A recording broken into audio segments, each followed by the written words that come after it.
Hi everyone, Walter Bowne here. Welcome to really my first informal little LitChat, I think I might call it. Today we're talking about Walt Whitman's very famous pastoral elegy, When Lilacs Last and the Dooryard Bloomed, a free verse poem of 206 lines, published in 1865, of course, the same year the death and the assassination of Abraham Lincoln.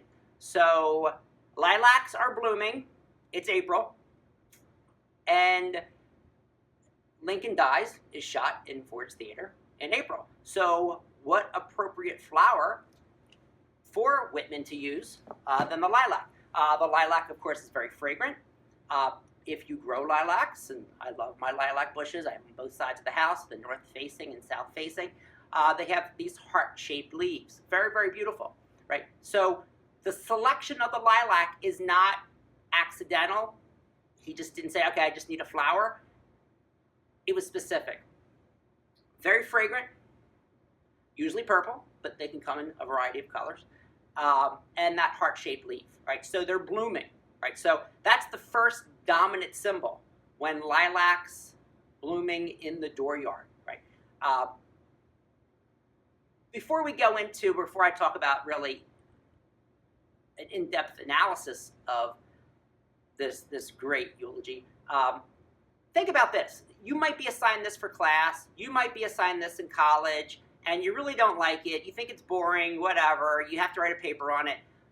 But let's step back for a second. Let's imagine someone you love has just died, right?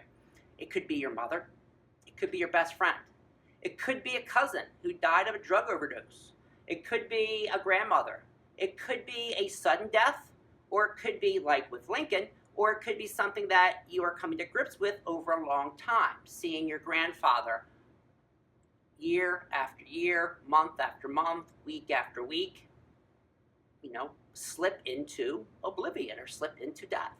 And how do you cope with someone not being there anymore, right? So if you think of yourselves as like Simba, right, from Lion King, and you're used to your dad always being there, suddenly he's murdered, or it's an accident, he dies, he falls in the canyon. Now you are the man, now you are the adult. The mother is gone, now you need to step up as the father, as the mother, and take that role. You might not be able to take that role, right? So how do you deal with grief? How do you cope with that loss? You can turn to religion. Many do, and sometimes it takes our faith to catch up to our grief. I heard one priest say just the other week. And so what Whitman does here is he turns to poetry, and oftentimes in moments of grief, we turn to poetry. After 9/11, there's many great poems published, like Syzygy's in the New Yorker, The Disappearances. Right? So suddenly all these people just disappeared. How do we cope with this? How do we cope with this tragedy? And oftentimes we deny it. I can't believe this has happened. You seclude yourself like the bird, the thrush, the poet, and you go into your room, you shut the door, and I don't want anyone to bug me. So that happens in the poem. The solitary thrush, the bird, is singing death's outlet song. The song of the bleeding throat. Think about how much you would cry, how much you would sing that would make your throat bleed, right? That is the hyperbole, that's the imagery that Whitman uses to show just how much Abraham Lincoln was loved. That shows just how much you love a person, right? So you never know. When a family member dies, or a close relative dies, or your friend dies, you might be called upon to do an eulogy, right? You are the one speaking at the funeral, at the mass, at the gravesite, at the ceremony, whatever they have. Or it could be just some work you write in your journal, right? And what you think of this person, right? You might not ever want to get it published, but it helps you deal with the grief of this loss, right? We all know we're going to die, right? We all know that, right? One philosopher said that If we die every day in our thoughts, we will never fear death, right? And St. Augustine famously said about Jesus that he went to the cross as a bridegroom goes to his bride. It seems pretty extreme, but the idea that death, although is startling, and suddenly they're there and they're not there, they're just not there in the sense that we're used to them being there, right? So there's this, stages of grief. I'm not sure psychologists even call that stages of grief, but we see the stages of grief in the poem, right? Because you have Abraham Lincoln as the Western star, right? He's the star in the sky, right? The guiding light. And it's the guiding light, Whitman, the bird, and the lilac in this holy trinity, right?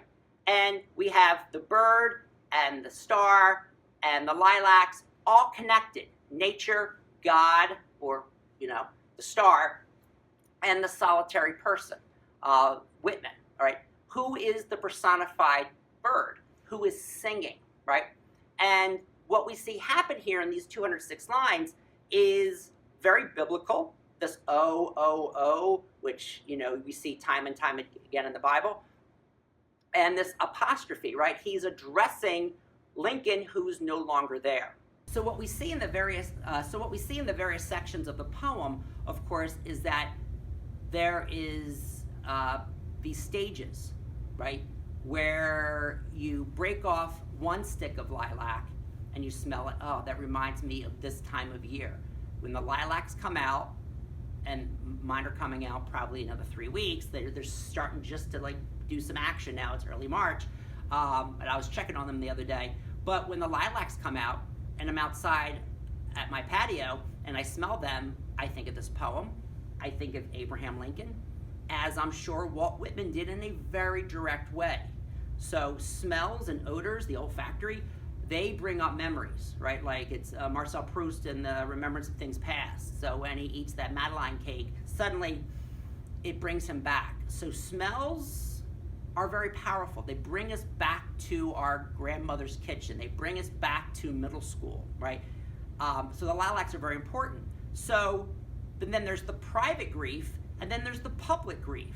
The funeral train that went from DC to Springfield, and everyone would be a day of mourning, and everyone was looking at, not everyone, of course, because obviously Lincoln had his, his haters, right?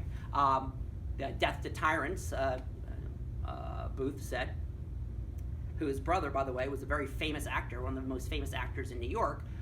His brother, of course, was the infamous John Wilkes Booth, also an actor. But it was the public procession, right? People in black, paying homage, paying respects, and of course Whitman no longer has just one twig of lilac. His arms are full of love that he just wants to heap onto Lincoln's grave, right? And then, of course, people go back to work, right?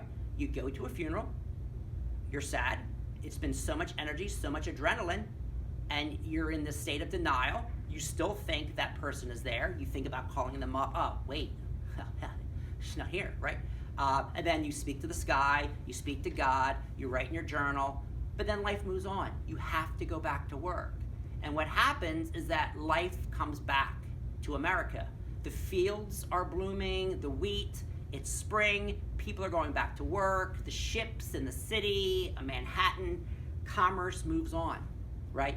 Yet Whitman, or the bird, really can't move on. Everything's moving on, people are getting on with their life, but Whitman is struggling. The bird is struggling. And then Whitman goes into this beautiful meditation of death, right? That it's not necessarily an awful thing. In fact, it's a beautiful thing. It's part of the natural cycle of life. You can't have one without the other, right? As soon as I procreate, I've replaced myself. I've done my job, right?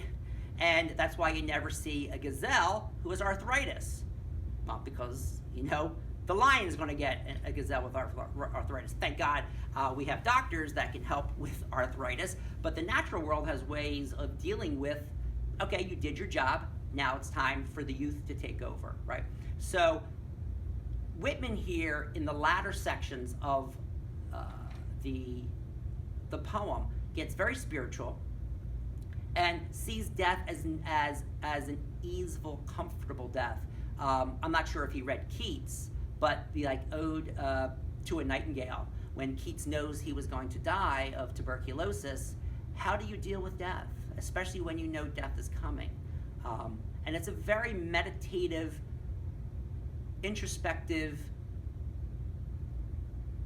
poem about not just the beauty and the love that he had of Abraham Lincoln, and whose name is never mentioned, by the way. His name doesn't need to be mentioned, it's pretty obvious.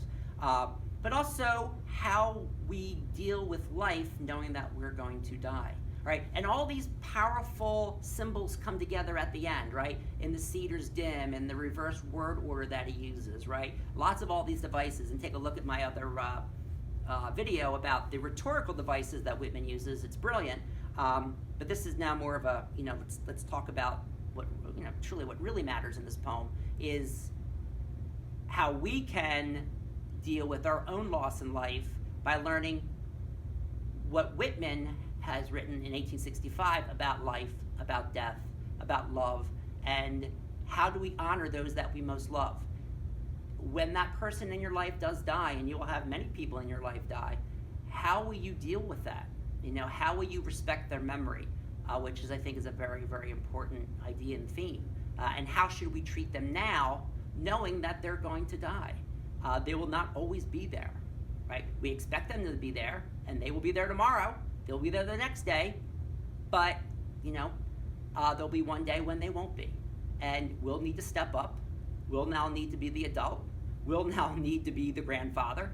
And how do we want to be remembered? Right? And of course, Lincoln does a wonderful, probably one of the best in American literature, if not the world, of this pastoral, this natural kind of elegy about such an important American, right? And we should all be lucky to have someone who can write about us with so much love and so much compassion. And I hope you enjoyed this little lit chat.